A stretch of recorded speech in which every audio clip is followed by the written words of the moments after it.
Assalamualaikum and hello to all of you. I have some other things that I reckon might be suitable for you to include in the debt and cash flow management, where you can also give an advice or recommendation to your client to make sure that they pay the debts before they retire, which includes the mortgage and car installment.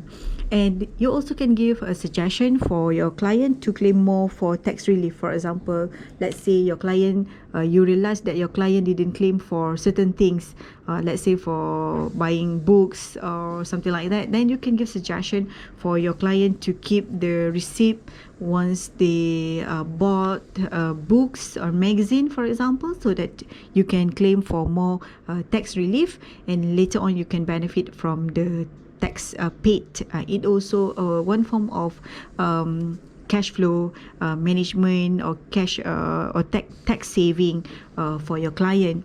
Okay.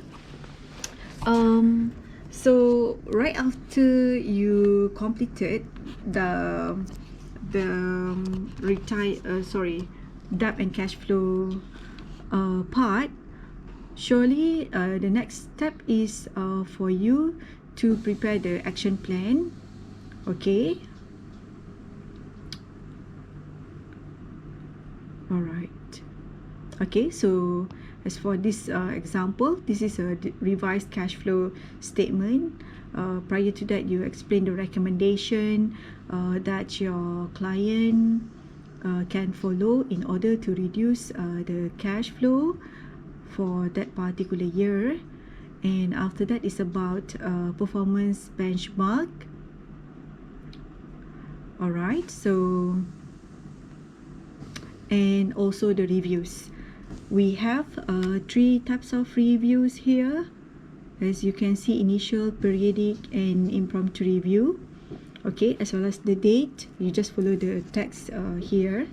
And after that, reviewing performance and monitoring responsibilities. This is some kind of standard text. You can just follow this format. And after that is about action plans. So action plans will be based on the recommendation. So the recommendation, the first objective is about debt and cash flow management, or liability and cash flow management, they are same. So you better consistent if you're using debt and cash flow. Here also you should use debt and cash flow. But in the recommendation, if you use liability and cash flow, you can use liability and cash flow. So this is the objective. Maximize earnings and minimize expenses, for example, minimize tax paid, maintain stable and enough income, for example. And here is basically the recommendation to reduce the expenses, to reduce unnecessary expenses such as eating out, and reduce luxury or vacation or holidays, as what you have already suggested before, and the schedule as well as the priority. Okay, so it same goes to other planning as well. This one is risk management and insurance.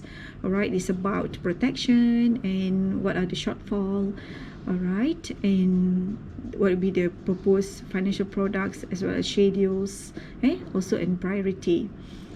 Same goes to investment, okay, as well as tax planning, okay, as well as child education and retirement. All right, so this is some like action plan, some like of a summary of what you recommend and when do you think you want to do it. Okay, the priority is high or medium. Okay, so for some like of insurance, sometimes we put it high because we want to have a protection to your income. All right, and after that you also have an estate planning. Asset planning report is some kind of a standard format. Okay, it's not much different between one student and another. Basically on a proper will, as well as the nominee for the EPF, okay, as well as the durable power of attorney, appointing your wife as an attorney in fact, for her to operate your bank account, to claim for the insurance, things like that. Okay, and after that you also have a disclaimer. All right,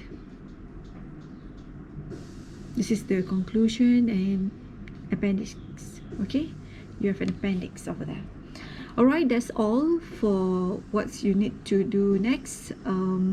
Inshallah, after you completed all of these things, possibly in a week or so, then I will start to meet you one by one, okay, for a personal meeting. That's all.